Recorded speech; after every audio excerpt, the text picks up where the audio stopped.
Okay. Okay. Good evening, my C++ students, and welcome to our Friday night session. This evening, I have a very special student that requested it, Vincent. So welcome and hello, Vincent. Good evening, sir. Good evening to you. And how are you, Vincent? Well, thanks, and how are you, sir? Great, I'm great. I'm so glad that we brought you a little earlier, Vincent, which is at 6 o'clock instead of 7 o'clock. So now you can jump into bed a little earlier because it's so cold. Yes, it is. Good. Okay, Vincent, what's on your mind this evening, Vincent, and how can I help you? Basically, for me, is my struggle with programming, in a sense that I want to be able to, when I look at the question, first of all, break it down and look at the keywords, so I'm able to then construct the program. But like we've been chatting, my number one where I struggle a lot is that I'm fine with the construction of the program and the main part of the program, but it's my see out, me being able to construct that in a way that I'm able to be comfortable. So I see that whenever I've handed in some assignments, that's where I've struggled with the see out statements. Okay. All right. So let me take you into my strategy to basically tackle this course. All right. Now you are a first-year student studying Computer Science 1, and it's COS1511.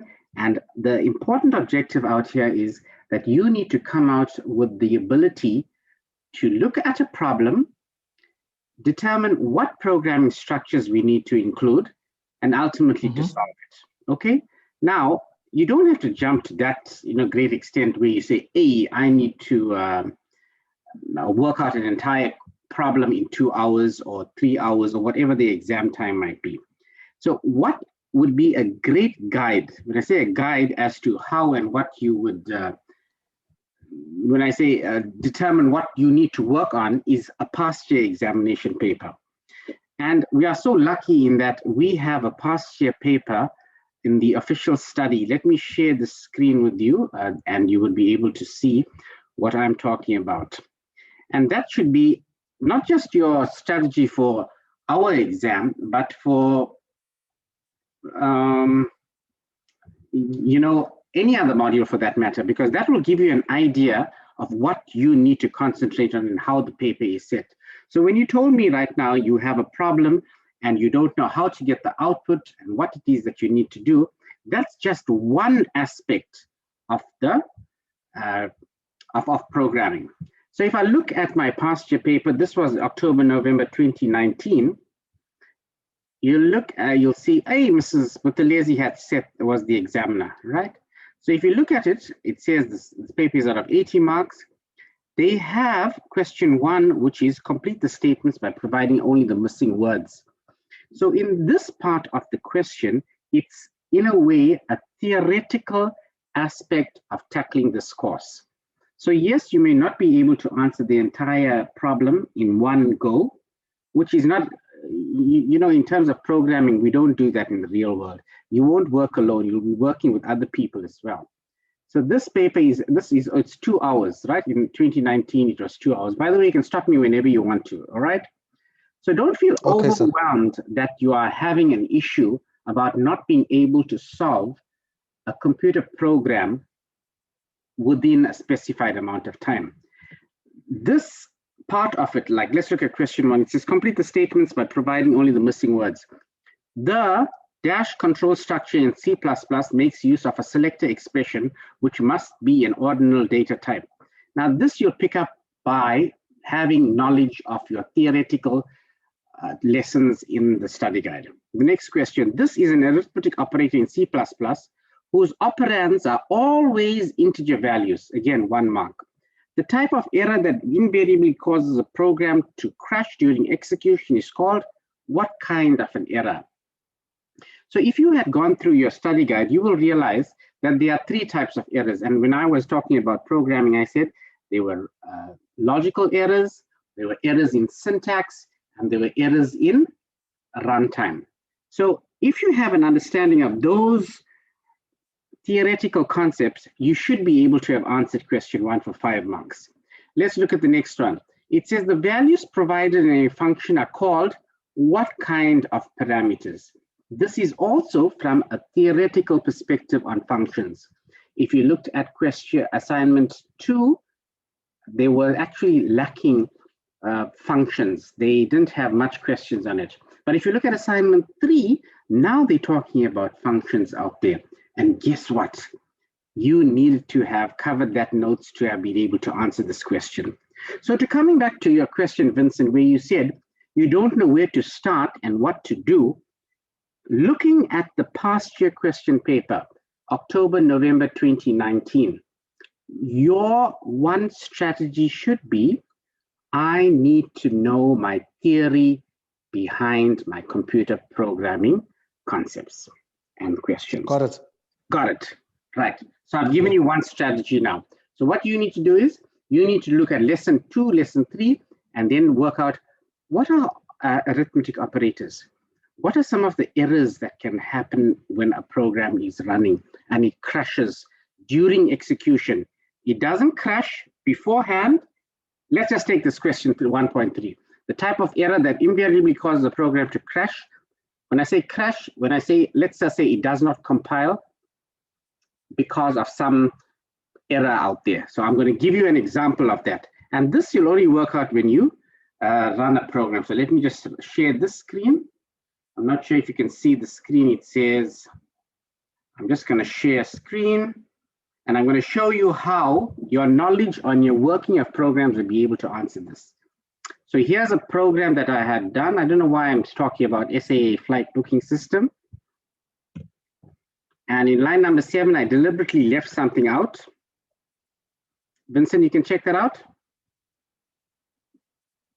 Vincent? Perfectly. Right, great. So I'm going to do a build and run. I'm going to build and run. And guess what happens? This program crashes even before it runs. Vincent? I see. You see that? Sir. What's wrong with this program? Yes. Besides the fact that, you know, I may not be qualified to teach you this subject, and here I found an error and you think, oh my gosh. From what I see of the cout statement in line 7, if I'm not mistaken, after that should be a CN statement that you should put as well.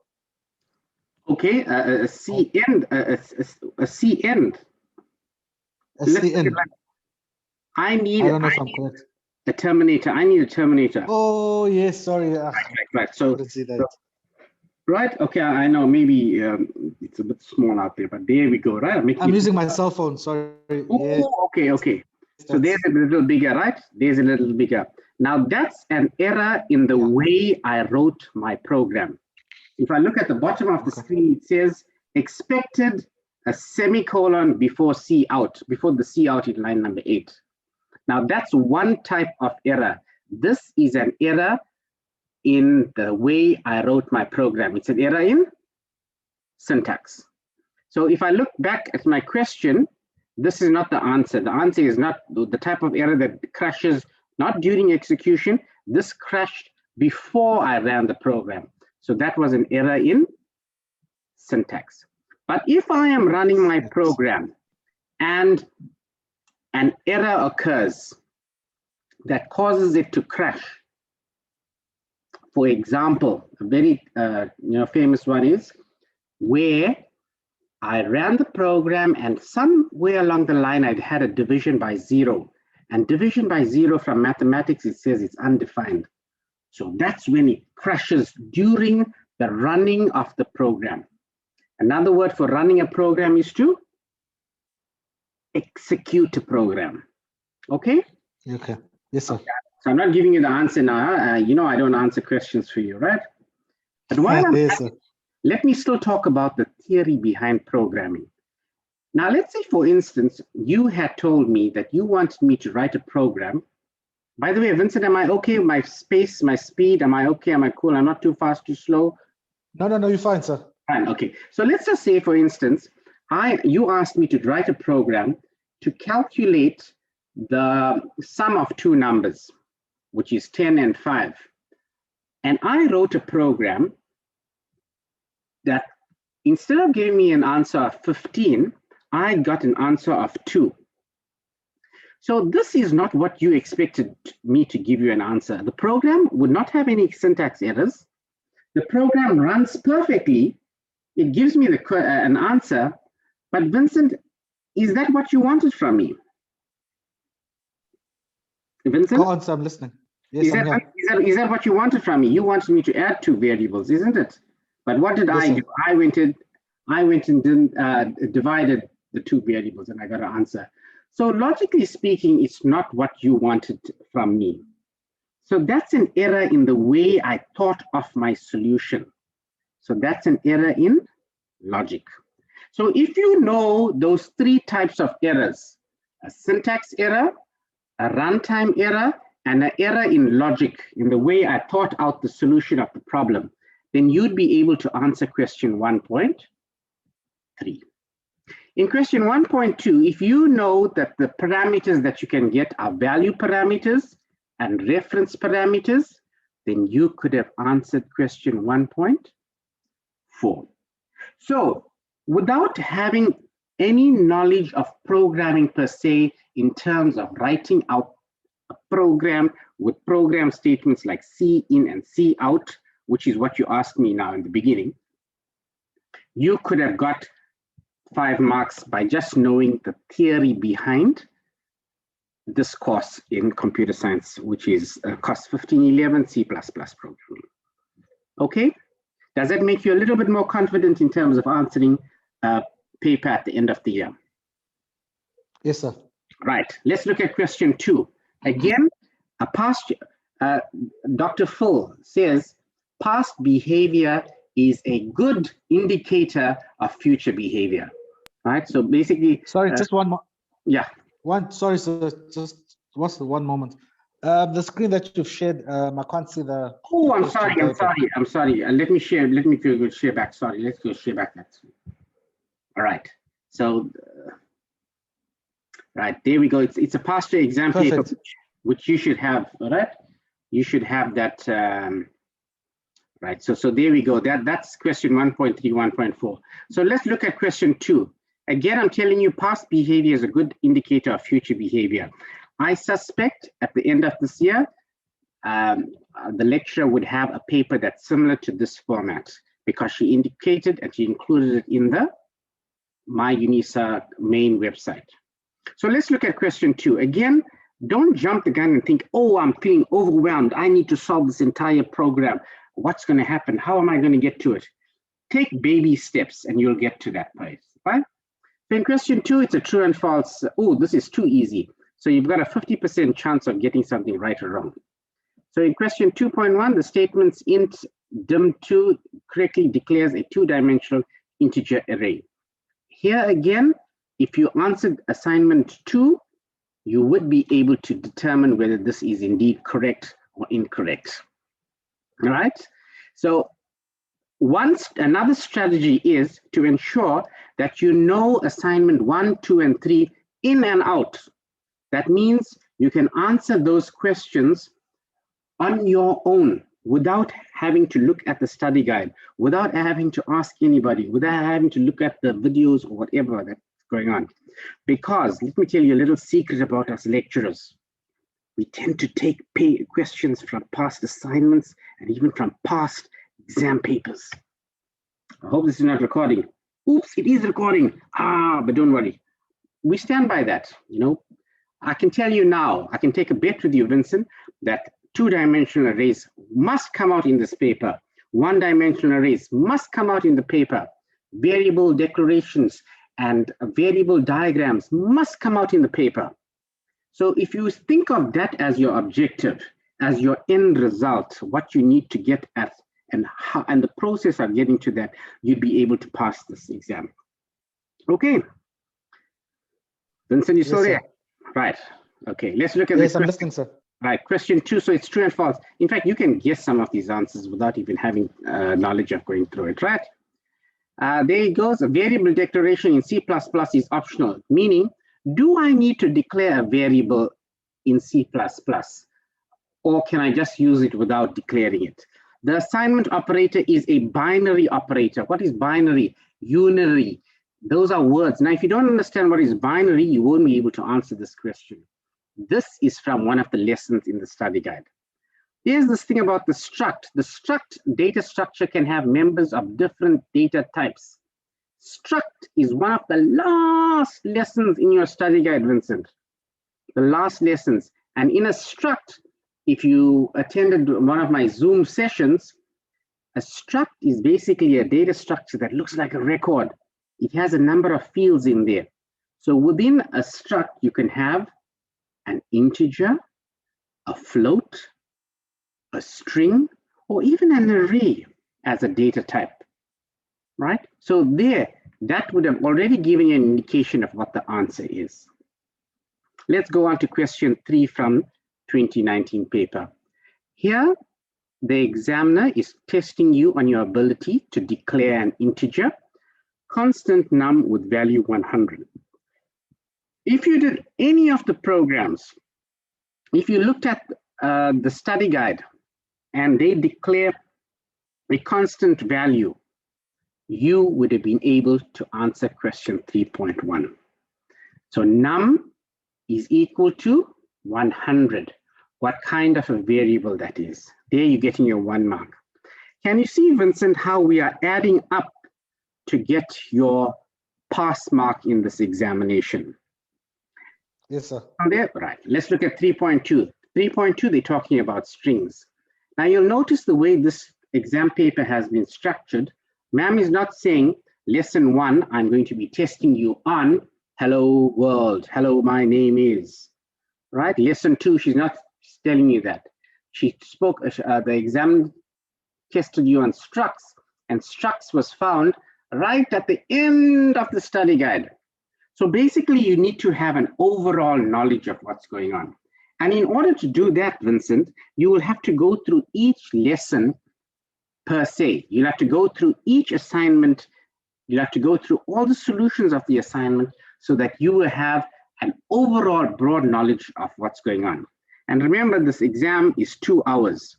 You don't have the luxury of, like, when you're sitting for an assignment, you could work at it 5 minutes here, 10 minutes there, or spend 2 hours, 3 hours, 4 hours on one question. And you must also understand from an examiner's perspective, for an exam to be valid, they have to have the ability to test you on all the work in the study guide, from lesson 1 all the way to lesson that's at the end of the guide. If they don't test you on all of them, they need to ensure that they cover concepts that encompass a lesson. So let's say, for instance, if they tested you on functions and they tested you on reference parameters. If they tested you on reference parameters, it is taken for granted, and it's obvious, Vincent, that they would have to cover the testing of value parameters. Because how do you understand reference parameters and get that question right when you don't get value parameters correct? You understand where I'm coming from? Well, yes, I understand, sir. Great, great. So now, again, I'm coming back to what you originally asked me, and you said, how do I go about working out the output for the program? And if I look at the way this exam paper has been structured, that's not the way you need to worry of how you need to work out what comes out as the output at the end of it all. Let's go on. Here in question 3.2, they talk about concatenating 2 string variables. Concatenate means I want to join 2 string variables. Strings is an important objective of this course. Basically, I want to be able to join first name and surname and come up with something called full name. And they give you 1 mark for that. This is marks for gems, Vincent. You'd be able to work this out once you have a reading knowledge of strings. Again, question 3.3, It's not the entire output. They just want a little aspect of it, right? A little part of it, not the whole program. So here you're asking me, how do I get the output from there? If you had studied strings, you'd understand how to declare a name, surname, and actually it's the plus sign that joins the two strings. Let's look at 3.3. Consider the string initialization. Guess what? There's a hint here, Vincent. String ticket equals economy class. If I was clever, I will know that in 3.2, I got to declare string name equals whatever. Cool? String equals whatever. Full name is equal to name plus whatever. There's your 1 mark there. Let's look at what they expect of you in 3.3. Hello, Vincent, are you still there? Yes, I am, sir. Oh, great, great, great. Do I see more participants? I can see there's more participants. Okay. Yeah, it's growing. It's growing. Okay, that's fine. They can also watch the recording. So let's look at 3.3. It says, write the C++ statement that will replace the substring economy in the string economy class with business, so that the value of the variable ticket becomes business class. For 2 marks, Vincent. For 2 marks. They don't want you to write an entire program. They just want the output where I use a string manipulation function. So again, you can only answer this question once you go through the lesson on strings. Question 3.4. Suppose we want to assign the value true to a bool variable pass. If the value of the int variable exam is greater than or equal to 50, and the value of the variable assignment submitted is y, which is yes. Now, Vincent, if you have answered the assignment question, assignment 3, and in there they have a selection taking place. If a particular variable is greater than or equal to something, something happens. You should be able to answer question 3.4, right? Similarly, if you had worked through assignment 1, there was a question on if, else, if. That would assist you in 3.4. So again, coming to your initial, I'll call this the objective of the Zoom session. What you asked me is, how do I get to the C out statement? How do I get to the output? The strategy is, you need to ensure that you understand your theory behind the programming structures, and you need to have worked out programs in code blocks so that you experience the process of writing an if, else if statement, or a select statement, or a function with a value parameter and a reference parameter. So all these questions, question 1, 2, and 3, which are theoretical questions, but have a very strong practical outlook, you'd be able to answer that. Let's go on to question 4 now. So question 4 says, complete the following program by giving the full definition for the function calcsum as your answer. The function adds the 2 integer values it receives. Now, Vincent, if they are giving you variables, there's your clue, there's your hint as to what needs to be done. And you will notice from the mark scheme, it's only worth 4 marks. I need to work out what would be, say, complete the program and give the full definition of the function calcsum. Let's look at function calcsum. There's function calcsum out here. They want me to be able to receive the 2 integer values. In order for you to get that, you'll need to look at the main program. There's main program, calcsum A, B. So what do I need to put out here so that I would be able to answer this question? Again, Vincent, if you work out assignment 3 and you learn the structure of a function and you do the program by yourself, and after you do it, if you may not get the answer correct, you ensure that you are able to do it correctly, you would be able to determine what parameters will be given or needs to be put into CalcSum out there. Okay, Vincent? Okay, sir. Right. Yes, I'm here. I can see another one there. Chantel Matumba. Welcome, Chantel. Right. Oh, and there's another one called iPhone. Thank you. Welcome, iPhone. Matumba, Miss Matumba. Is it Mishuma? I'm recording the Mishumo. Okay. I'm recording the Zoom session. I hope you don't mind. And No. oh, great. In fact, please introduce yourself. Where are you from, Miss Mishumo? Huh? Where are you from? Oh, Limpopo. Limpopo. Welcome, Limpopo. Is it cold out there in Limpopo? It is.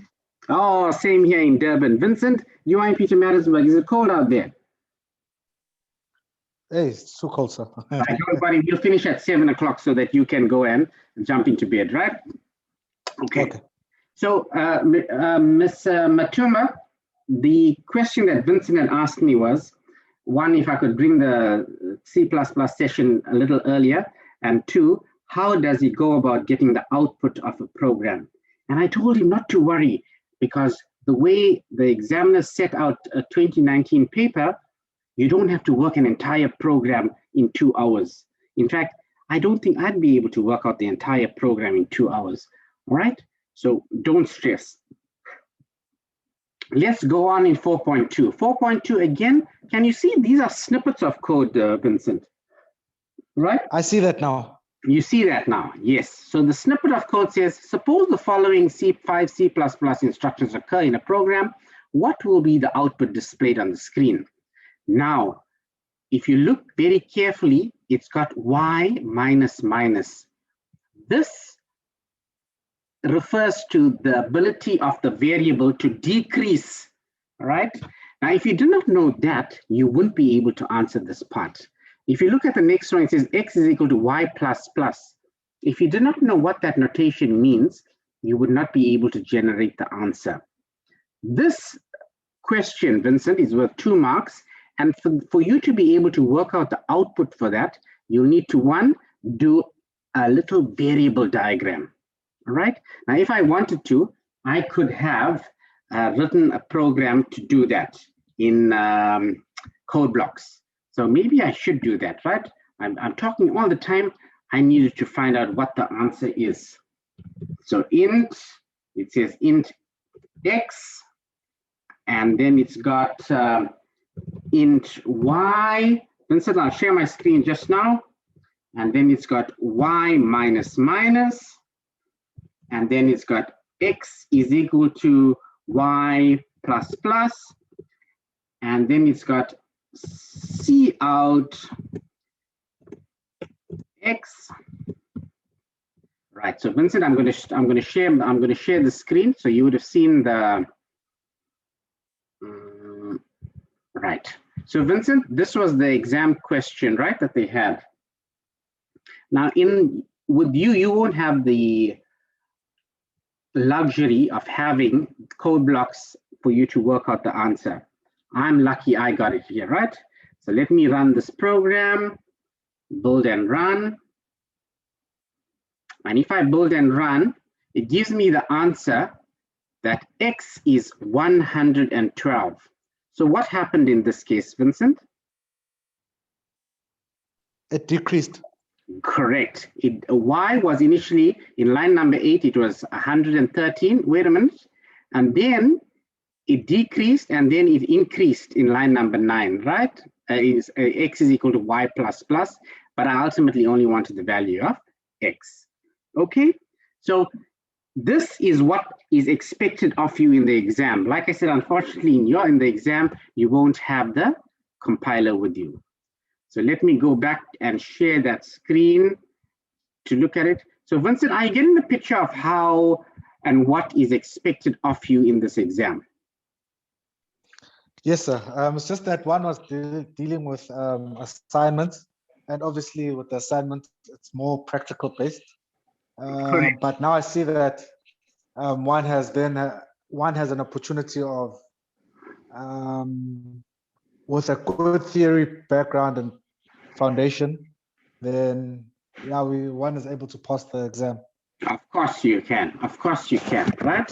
All right. So right now, Vincent, we're working towards aiming for a 50% pass mark in the exam.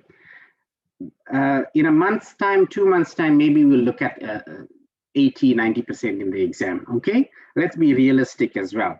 Okay. Nobody goes into an exam expecting to fail. We all want to go and pass. And one strategy to pass is to know your theory. If you did not know that y minus minus means I decrease and y plus plus means I increase, you would not have been able to generate the answer. Right, Vincent? That's correct, sir. Correct. Right, let's go on. That's correct, yes. Let's go on. Let's look at this one in 4.3. Ms. Matumba, are you there? You have a question? So it means that during exams, we don't necessarily have to use the code. We just have to know the theory. That's all we need. No, you also need to know the code. Theory means. No, I mean like we don't have to practically code things in inside the code block app thingy. No, I don't think. Yeah, no, I don't think, Mahmoud, the examiner is expecting that of you, right? When I say theory, I mean, let's look at 4.3. 4.3 has a for loop. You need to understand that a for loop has a starting point. So int I equals 12, that's a starting point in a for loop. It means that I will ultimately end when it is equal to 5. The loop will stop. And I minus equals 1 means it will decrease by 1. That's what I mean by theory. Oh, okay. Right, but when you talk code, you need to know the code as in understanding how to program. Another word for program is code in my book, right? Okay, so Vincent, can you see what I mean by output in terms of being able to work a snippet of code to generate an answer? That's what 4.3 is all about. And by the way, I've been doing this for a number of years, Vincent. This is one of the most simplest papers I looked at, right? It's not difficult. It's just tricky. Can you see they are using I minus equals 1. That means they're decreasing a loop. So we're starting with 12 and the loop is going down by 1. So I will be 11, 10, 9, 8, 7, 6, 5, and it'll stop there. All right. Let's look at the next thing that I can see a trick out here. So the trick is, oh my, they got plus plus counter 1, plus plus I. Look at that, right? Can you see how they are ensuring that they separate the ones that really know their programming examples and ones that may not? This is how you will, in a way, fall in their trap of not being able to answer the question properly. But again, it's only worth 2 marks, right? It's only worth 2 marks. So I'm gonna jump it a little bit. I'm gonna skip and say, let's look at this question 4.5. Again, coming back to what you initially asked me. For the benefit of the latecomers, Vincent, what did you initially ask me? I think my struggles was, or one thing that I struggled rather with was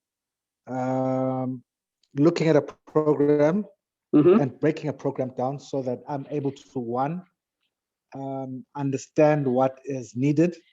2, my personal struggle was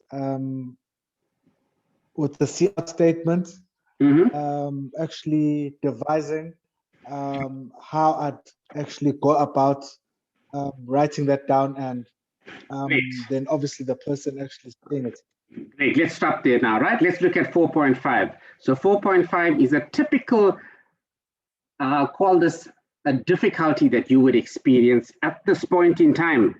And what date it is? It's the 23rd of July, right? By the end of, say, September, you should be able to grant, when I say take away all these queries and questions and obstacles in your path. So you need to be able to interpret a program code, Vincent. So you must be able to tell a little story. So for question 4.5, you could say, once upon a time, there was a question 4.5. In question 4.5, there was a variable called price, and price had the value of 500. It also had a variable called product status, and this was of a chart type. Then the requested from the user the product status. This is an input value. Do you understand the concept of comprehending a program problem statement? Perfectly. Good. Make it a little story, son. And in the story, for example, if I had to, when I was, my kids were young, they liked the story of the 3 bears. Once upon a time, there were 3 bears, Mother Bear, Father Bear, and Baby Bear. Now I'm telling you the same story, Vincent. Once upon a time, there was a question 4.5. There were 2 variables, price and product status. Price was a float. It had the value of 500. Product status was a character. You still awake there, Vincent? Yes, I am, sir. Oh, okay. Normally when I tell a story of the 3 bears, the kids will fall asleep. Right? So this is how you need to interpret and then you say, if product status equals if the book is sold at full price, price equals price. If product status is equal to, oh, by the way, can you see these 2 equal to signs? That means yes, I can. is equal to. That you would have picked up from your theoretical knowledge of programming. You get it? Now, if you did not realize that the 2 equal to signs has a special meaning to it, you would have thought that this is a typo, huh? That they hit and miss, that they pressed the equal to sign twice, and they did it 1, 2, 3 times. Oh my goodness. Okay. So that's your theoretical knowledge, your background knowledge to answering your exam question. Now they asked you to convert the nested if statement into a switch statement. So you take this and now write it in as a switch statement. No, it's not done here. So you would need to have known the structure, the syntax of a switch statement. So in a switch statement, you would have had to have switch product status if price colon price equals price. Product status would have been D, then you say D colon price is equal to price minus. The only way you could have got this is if you understood and wrote a program with a switch statement in it. Okay, so when we come to that, we'll answer that question. In fact, maybe if you want, for the forthcoming attraction, we can take one question from 2019 and spend half an hour on it, going through all the background programming concepts that you need to know to be able to answer this. So if I look at Wonderful. This question 4.5, ma'am is not testing you on character or float. She's not asking you what does a variable with a character status assigned to it have. What is a float? She's not answering you a question like that. The examiner has a program, and in this program, they are using a float and character as variable types, declaration types. And then they're also asking you to change it into a switch statement. In 2020 or 2021, she could give you the switch statement and ask you to work backwards towards the if-else statement, which is not very fair, but she could do that, right? Examiners like to trick students as well. Let's look at question 5. Again, it's worth 6 marks, and 6 marks is broken into 2 marks, 2 marks, 2 marks. And the nice thing about this, Vincent, if you don't understand or you can't get the answer to 5.1 correct, you can leave that out and go on to 5.2, even though 5.2 may be dependent on your knowledge of 5.1, or 5.3 may be dependent on your knowledge of 5.2 and 5.1. Okay, so again, your initial query to me was, which is like 40 minutes ago, you asked me and you told me, but how do I tackle the problem of interpreting what output they want? And very often in this examination and in this course, the hint is in the question itself. Look at this question 5.1. It says the function circle that receives the radius of a circle as a floating point value parameter. Receives the radius. Another word for receive is to? Anybody? There's a couple of students out here. To get. Yes, to get. Another word to get is to receive, to input, to put it in, right? So that is a, they give you another hint. It's a value parameter. They give you another hint. It's a floating point. That means it's float and calculates the area, storing the result in two. Oh, look at this. They give you another hint, two reference parameters. So that will give you a hint as to what they want. And the only way you could have answered this question, Vincent, is if you know the difference between a value parameter and a reference parameter. Do you know that, Vincent? Yes, sir. You do? Then you should be able to answer that, right? And there we go, and they say calculates the area and circumference of the circle.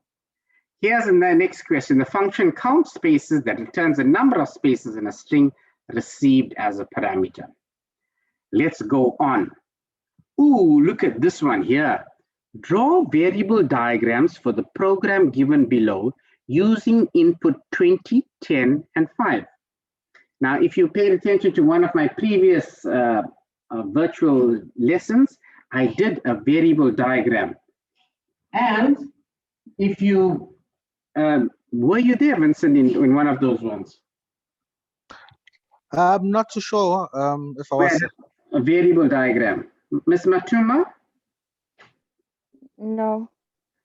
Come on, man, you're Kanye, where I did a variable diagram and I used another program to draw the variable boxes and the rows and columns. Yes, I was there. Oh, that Excel one, if I'm not mistaken, you used The Excel Excel. page. Yeah, Yeah. No, I remember now. Now you remember, good. Now in psychology terms, we call this, or psychological terms, we call this the aha moment. Aha, you remember that. Yes, that was the Excel document with all those rows and columns. I just made it look so pretty. And that's what you need to do out here. By the way, I should have taken a bet with you to tell you that variable diagrams will appear in November 2021 or October 2021. But you did say. I did. You did tell us. Okay. Yes, you did. Let's take another bet. And you can record this if you want. Whoever's there.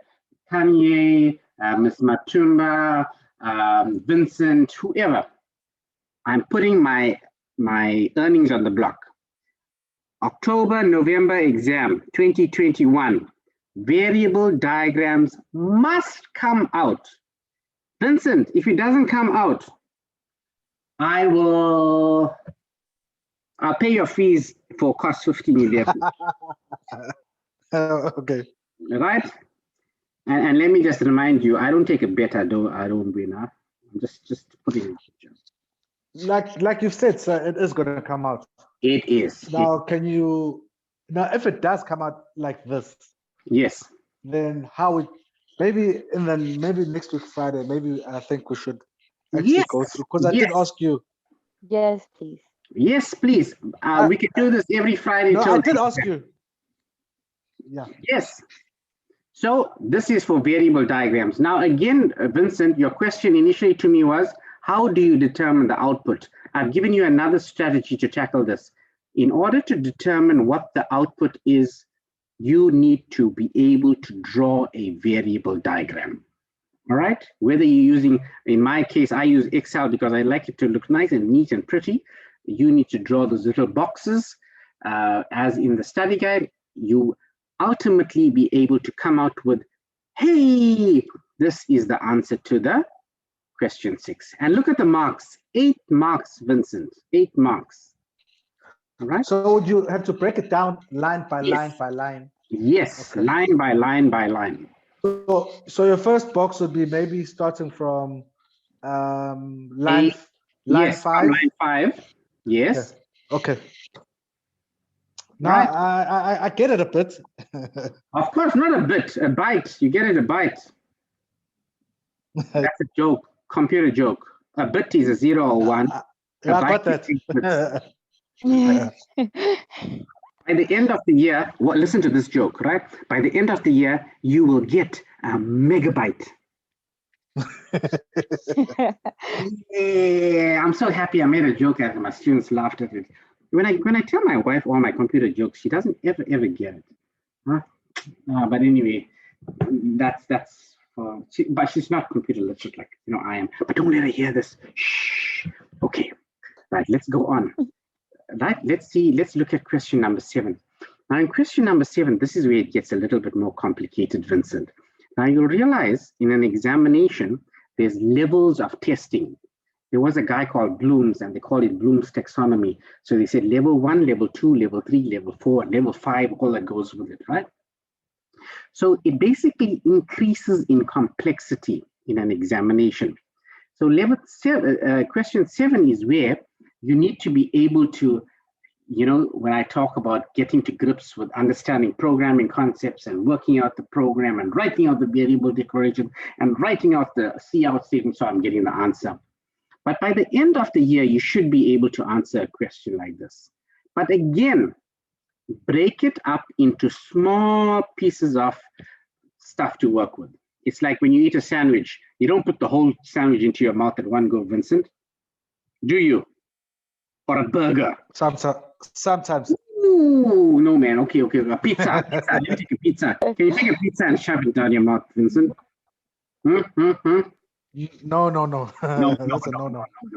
Kanye, can you do that, Kanye? Or Miss Matumba, can you do that? No. You take it. No. Yes. There's my joke again. You take it a bit at a time. Okay. Or you take it one bite at a time. BYTE. Ha. Right? So same thing happens here. In question 7.1, it says write the program statements to declare an integer constant stock items for the number of different furniture types in stock. From your theoretical knowledge, you need to get to grips with what is a constant. How do I write out stock items as a variable declaration? Then I'll look at NR, which is number of materials. 2 marks they give you just to write down variable declarations. Question 7.2, write down the necessary C++ statements to declare and initialize the stock array with values in the table. Use the constants declared in 7.1. Now, Vincent and Ms. Matumba, if you didn't get 7.1 correct, the probability of you getting 7.2 correct is slim to none. Because if you don't know how to declare the variables in 7.1, how are you going to initialize the variables? You check? However, here's my disclaimer.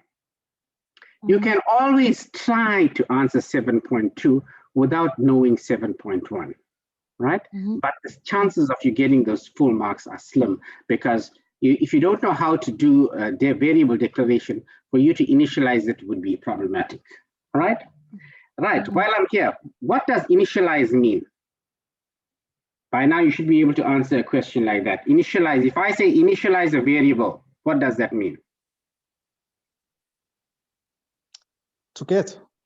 Initialize, if I say initialize, yeah, I want to get the variable and what do I want to put in it?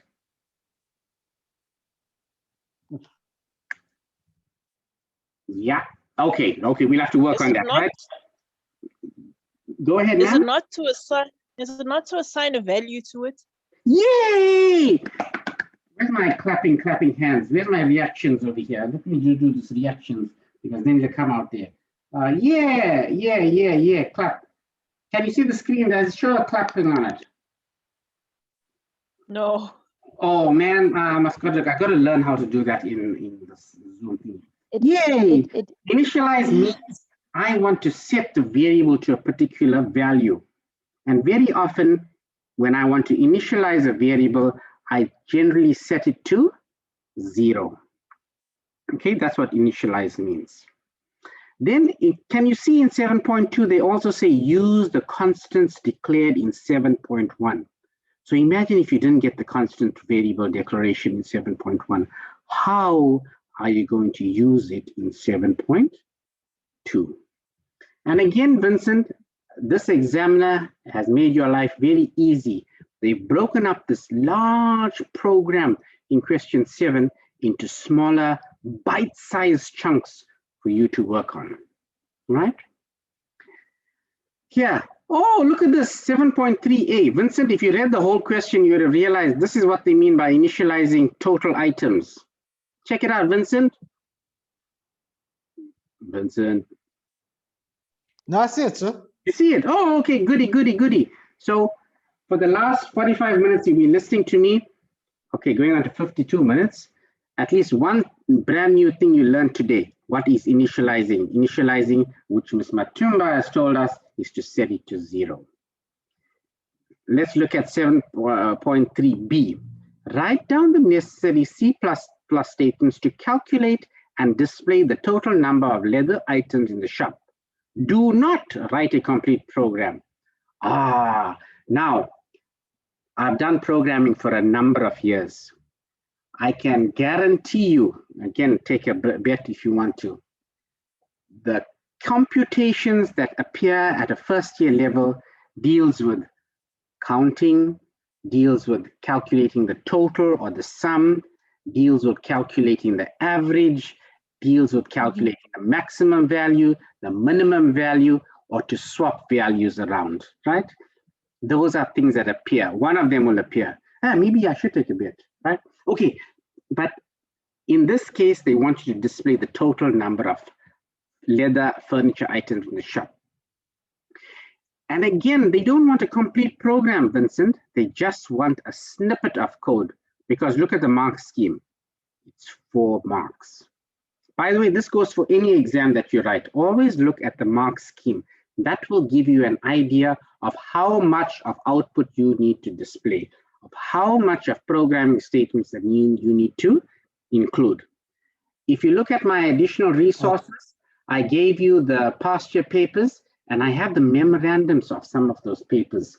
If you look at the way the examiner marked it and the way the examiner put a mark or a tick next to that, that will give you an indication of how much of work you need to do.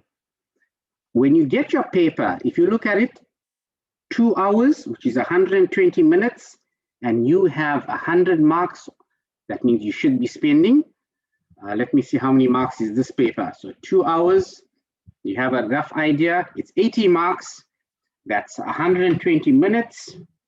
So 80 marks is for 120 minutes.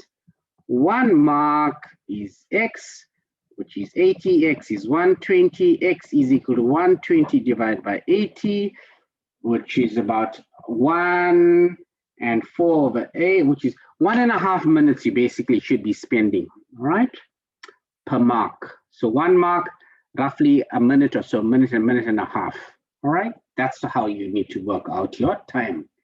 And if you don't know a question, leave it out and come back to it. But leave space in there, right? As an examiner, when you're marking, ooh, my. Right, so that's question 7. Let's look at question 8. Question 8 talks about Structs. They say the Great Golf Club registers for the following information for each player on a specific day: name, handicap, shots. Write down a declaration for a struct for storing the information associated with one player. Give the player name player to the struct.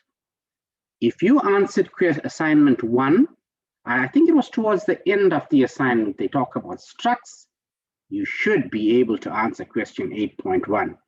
And again, Vincent, they're not expecting you to give you the whole program, they just want a snippet of code. So that's 8.1. 8.2 talks about an array named players with 50 elements of type player. Again, the examiner did not test you entirely on arrays, which is 1-dimensional and 2-dimensional arrays, but they're testing you with structs, and in structs, they are questioning you on arrays. So here is where they bring about the ability to test you on arrays in combination with structs. Hence, and by default, they're testing you on arrays. Now here's the ultimate, Vincent. It's worth 9 marks. 9 marks. That's a lot of marks, right? Sorry, yes, ma'am. Yes, Ms. Matumba. Is it possible for us to like in certain questions to like do the actual work? Because it's not assignment, so it's not giving us answers. But I mean, like in using question papers, is it possible for us to go through every question, like answering Yes. it, answering them? Yes, yes, please ask me. That's my job. That's what I love to do. You just tell me, but give me some advance warning, right? So if you tell me, can I make a suggestion, sir? Sure. Maybe can we not break it down in a sense that when we start doing maybe per se this question paper, then you say, guys, please try and answer question 1, 2, and 3. And then on Friday, we'll go through the answers. And then obviously then you can gauge where you are in terms of maybe those 3 questions or that 1 question. Excellent, excellent, excellent. Vincent, I'd love to do that. I'd love to do that. But let me give you another suggestion, right? Now, you see, ma'am has scheduled an assignment 3, which is due on 31st of August, right? I would rather we work on that assignment first, because one of my strategies for tackling this course is work and complete assignment 1, 2, and 3. And let me tell you why I want to do that, Vincent, before I start with past year papers. Here, I'm whetting your appetite. I'm sharing now, Vincent. Now, let me share this. I'm sharing, yeah. I'm looking at assignment 3. If you look at assignment 3, they are questioning you on your ability to work through functions and to work on, can you see total number of seats, 20% more, welcome to that, the user requires, and the validating 1 to 5. So there's a great possibility that that's what will be tested in the exam. So my advice would be, before we start with answering past year papers, we make sure that we complete our assignment 3, right? What do you say about that, Vincent? What do you say about we can that? even start even from, I'm sure with most of us, we didn't get 100% in all the assignments. No, maybe you're we gonna can get 100%. also, no, I'm saying most of us didn't. But my thing is then, let's say there was somewhere where we lacked. We can even start going through assignment 1 once again, maybe X amount of questions, and then master assignment 1, 2, and 3, and then go past through the past. I don't know. That's I'm saying I don't know if that'll help. Yes, yes. Vincent, I hope you can see it where it says contribution weight to semester mark is 20%. Can you check that out? Right? Yes, sir. So these assignments are pretty important. These assignments are pretty important. And they're forcing you to do that assignment. Look at that contribution weight is 30%. Let's see if they've given us a contribution. Look at this. If you work out assignment 3, you are going to get 30% of that. So ultimately, your assignments are very, very important. Very, very important, right? So I would at this point in time, on the 23rd of July at 7 o'clock in the evening, my one takeaway from this is make sure that you work hard in assignment 3 so that you'd be able to get a good contributing mark towards your final mark. How does that sound, Vincent, as a strategy? Perfect, sir. Right. But at the same time, you keep in the back of your mind that you have an examination to write. You also got to keep in the back of your mind that you have other courses that you need to study and you need to work on. What you got, Vincent? Wife 201. Vincent? Come again, sir? You've got wife 201 as well. Yes, I'm listening. You've got wife 201 to study for her. Yes, I do, sir. Yes. Yes, sir. What about working 504? You know? All of the above. Yes, yes, I do. Right. So you need to work on a time schedule of what it is. And I'm so glad that you asked me for the earlier session. You WhatsApped me and you got it out there, because now we know, and I hope I scared you a little into what the examination looks like and where you are heading. Vincent? I think for me, it's to go back to the foundation. Yes. Or my foundation rather, yes. and start from scratch. Yes. And actually understand it more than than I currently do at the moment. Yes. So Vincent, you don't have to go, in depth. When I say in depth, the word, every single line, whatever. For now, I would suggest that you have knowledge so that you would be able to answer assignment 3, which is basically the whole study guide, right? The way I look at it in terms of what is there. So do that and take it one bite at a time, one BYTE, lesson 1, lesson 2, lesson 3. At the end of each lesson, there are exercises, and ma'am has given you the solutions to all of them. Don't look at the solutions, block the solution, work out the answer, come up with a solution of your own. Go through the theory in there, right? When and if you're ready, I also have a little strategy on how you tackle the exams, which I made a video on YouTube a couple of years ago. I promise you the same thing will apply in 2021. Okay. Okay, sir.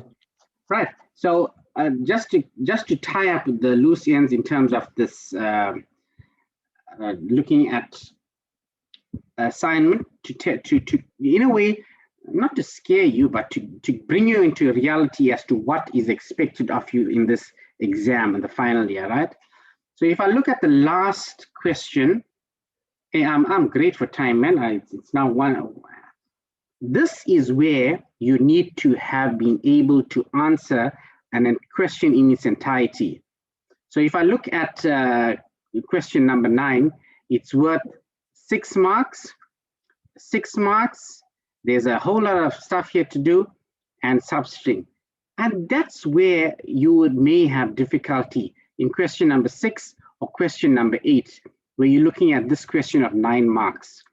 So Vincent, it's not that difficult, and it's not unattainable. You can pass this very comfortably, I promise you. In fact, if you look at the assignment 3, I think that's more difficult than this, the question number 8. Imagine that, right?